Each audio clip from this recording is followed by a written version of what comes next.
scenario with just Mehir and Rushdie, which is not possible, but I made quite a lot of progress, more than I expected, honestly. But yeah, like, remember in the previous scenario, where are you? Like, look, this is how part the map looks without the animation. High Patience Reloaded, Hello Task, and Hello Forge Dragon. Then we've got everyone we want, and we want to go to the City of Light now. So we don't need those anymore. So in the previous scenario we defeated all of the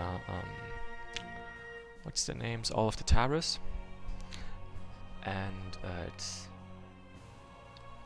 honestly kind of sounded like the Master of Darkness didn't want to win, but he wanted to destroy the Taras instead. Somehow, I guess. But we have no confirmation of that beyond their words, and well, Fortesk is saying wait, and I don't know what are we waiting for?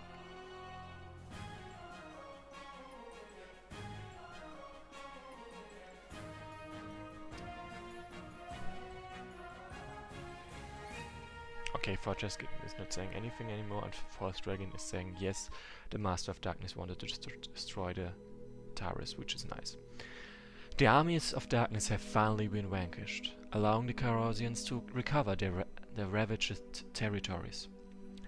Meanwhile, Mehir entered the city, greeted by crowds of the citizens of Karos, praising him almost as if he was a deity. A god, basically. While his troops were busy finishing off any remnants of the Dark Army, he spent a lot of time with Anti, getting to know the Carosian culture and the history of the ancestral lands. During his visits, Mehir learned many things about the Carosians and their religion. The Carosians worship the sun as their deity, and the light as the source of life. The unusual dualism is quite well reflected in their social structure. The Carosian society is ruled by wise priestesses of the cult of light, which are adept in magic and use it without drawing circles. The army and all connected services are subordinated to the so-called Sun Warriors. But the Carosians... Wait... Look, here it says Carosians, and here it says Carosians. So I'm not sure if both spellings are correct or if it should be just one of them. While the Carosians are skilled users of magic, it was quite unlike the sword used by the summoners. For one, it is controlled by the caster's mind, requiring no magic symbols. Mehir noted the Dark-Blooded, the Dark Hordes, and the mysterious flying mage Aerios were also using this weird technique of spellcasting. Realistically speaking, he was just blissfully unaware that the summoners were the oddballs in this regard. The messenger sent by Mehir reached Alcamisia in 12 days, where he delivered the sensational news that Rushdie had undergone unexpected transformation. Unbeknownst to Mehir, this seeming improvement had completely destroyed the balance between worlds. The Great Circle was becoming outdated with such a significant shift in one of the variables. However, experiments carried out by the summoners in former days had shown that fluctuations of time between the worlds had a delay of 25 days between events and their visible consequences. The messenger had traveled for 12 days, which meant the summoners had 13 days to finish the circle in its original formula and move to the abyss. If it isn't completed in time, all the effort devoted to the project would go to waste. In response to such a disaster, the High Council ordered all citizens of the Summoner country to assist the construction. Women, children, even elders, all joined the workers. The messenger immediately set out to Mehir to warn him of what will ensue. So first of all, there's a small painting of the Golden Lady of the true Rushdie. There's also some key here which bears the symbol of the Carosians or Carosians. I don't know which of those is correct now. And basically, when he was presented a key to the city when he was welcomed to the city. And by the way, here we see the Great Circle again, which is almost complete. And now we also have the borders of the Karos, of the country of Karos, plus the symbol. We're still missing the summoner symbol though. Today, Mihir, I'll show you the 3 stained glass windows and explain some of the basic things about our culture, about which you asked yesterday. Great, but does this sunflower, Mihir is talking about Kirus and his bodyguard, this guy, always need to walk with you? Couldn't we be alone for a moment? He distracts me. He must. I will explain it to you in front of the 3rd window. As you already know, our society is devoted to the sun and its life-giving powers, carried by the immaculate light. Our reliance on agriculture, which relied heavily on the sun, was one of the main reasons our faith came into being. You summoners might be above such belief, as you have a host of willing supernatural beings to satisfy each and any desire. Our ancestors from Kagata lived in caves beneath the Great Desert. They relied on underground farms where different kinds of subterranean flora grew. All this was watered with canals linked to the great reservoir located deep beneath the whole place. But the lack of light reduced their diet to mushrooms, algae, some kind of moss, lichen, delicacies when there isn't much else to eat. But when we discovered the abyss, our lives changed drastically. The Nomalas, the first Jinni, created a magnificent city for us in the heat of the desert. We could finally abandon the caves and move on to the surface. The city itself is called Alcamisia and is our capital now. Thanks to a set of magical circuits around it, we've got air conditioning. The cold air from the abyss cools our streets and houses. Without it, the heat of the desert would have dried us to death. We use water elementals to grow crops and rear animals. We even have an artificial lake, fueled by a huge magical circle on one of the central palace walls, creating an enormous waterfall. It's all very interesting. You do not really rely on the sun anymore, but once in the abyss, you will miss it.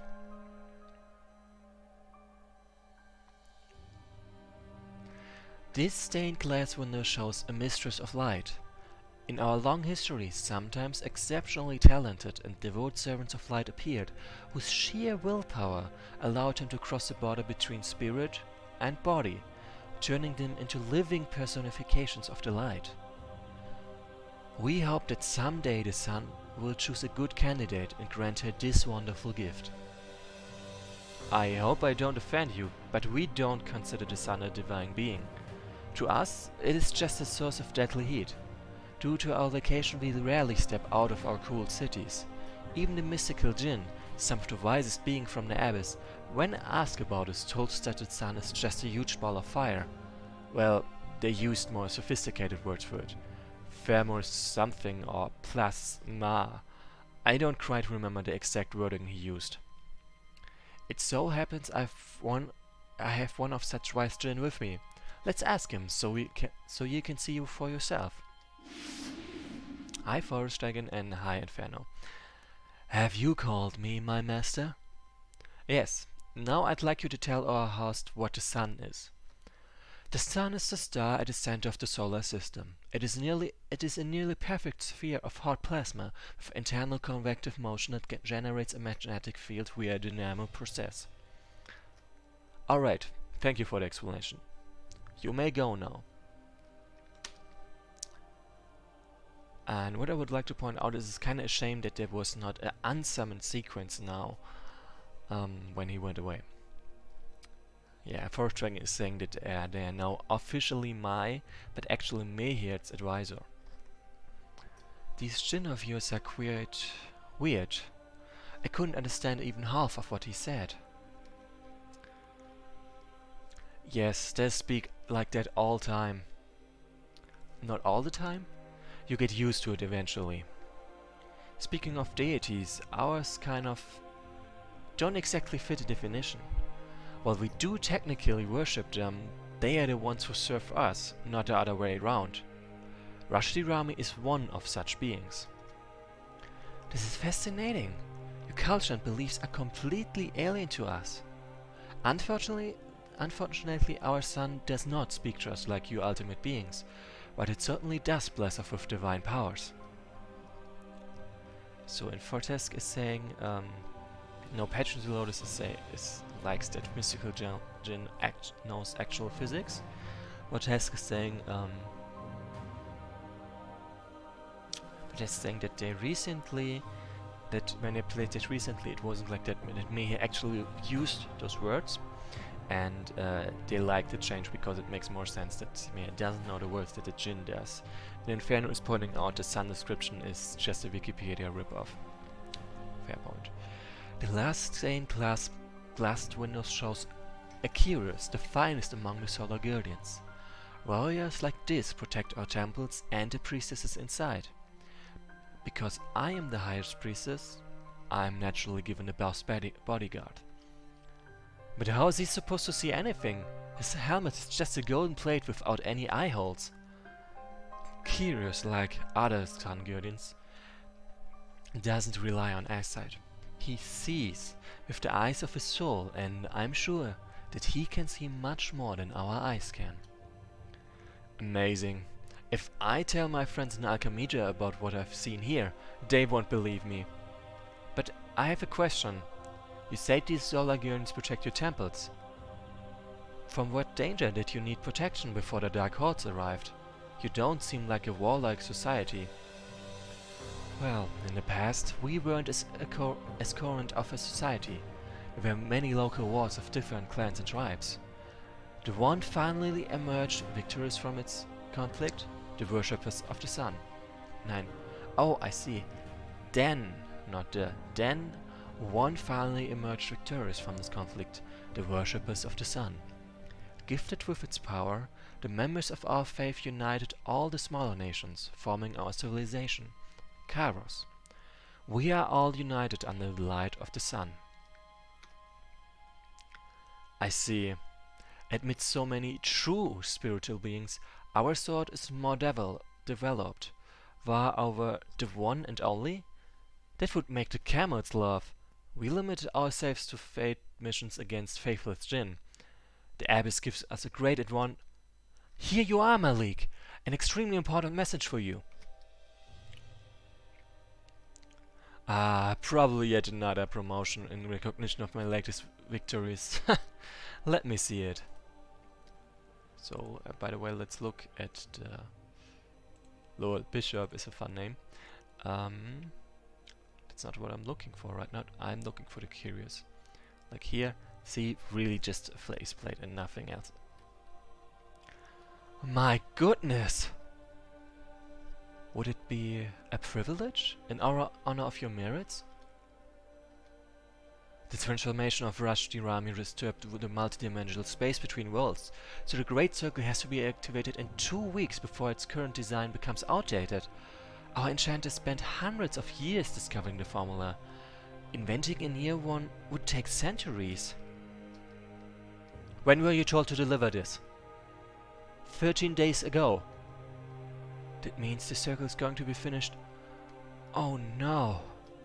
Tomorrow, my league. Tomorrow the entirety of our land will disappear from this world. My city, Jafar, everyone and their camels, will become homeless.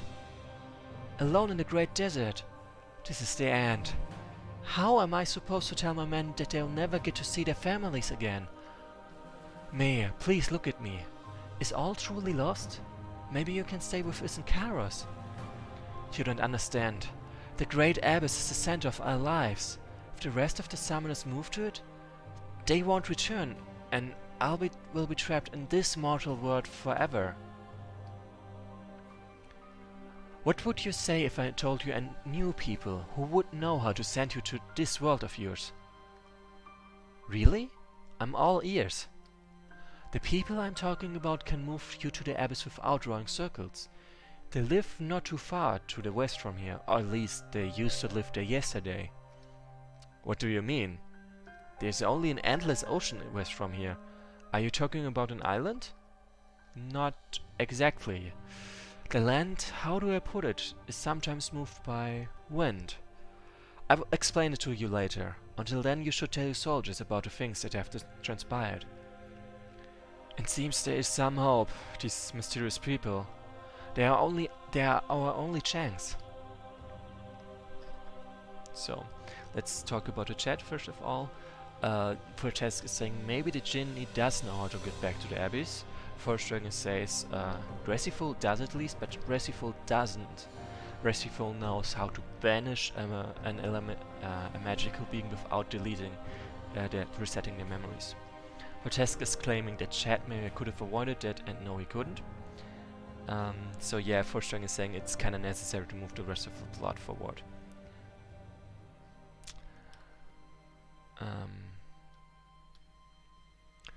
She told him what we needed her to. The summoner should be able to reach us.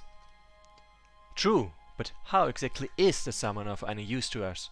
The whole lamp plan fails spectacularly. I'm sure it's all part of the bigger picture. Otherwise it wouldn't be worth the effort. Maybe, maybe not. I will go back to the kingdom and report to the guru. As for you two, follow the summoner and make sure you actually reach the destination. So those guys were around the whole time and we didn't see them. And I think this is technically part of the scenario. Like I'm gonna count it as part of this scenario. The following morning, the circle, the great circle, as you can see it's completed. The summoner's biggest undertaking has finally completed just in time. The dream about entering the Abyss was soon to become reality, with the possibility to leave the mortal world behind only one spell, to leave the mortal world being only one spell away. In the great palace of Alchemisia, crowds gathered for the fateful moment when the circle was going to be connected with the open portal. The leaders of the Trinity and the chairman of the highest council together drew the final segment.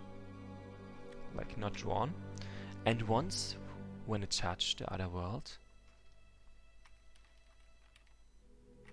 Yes, I wanna play this.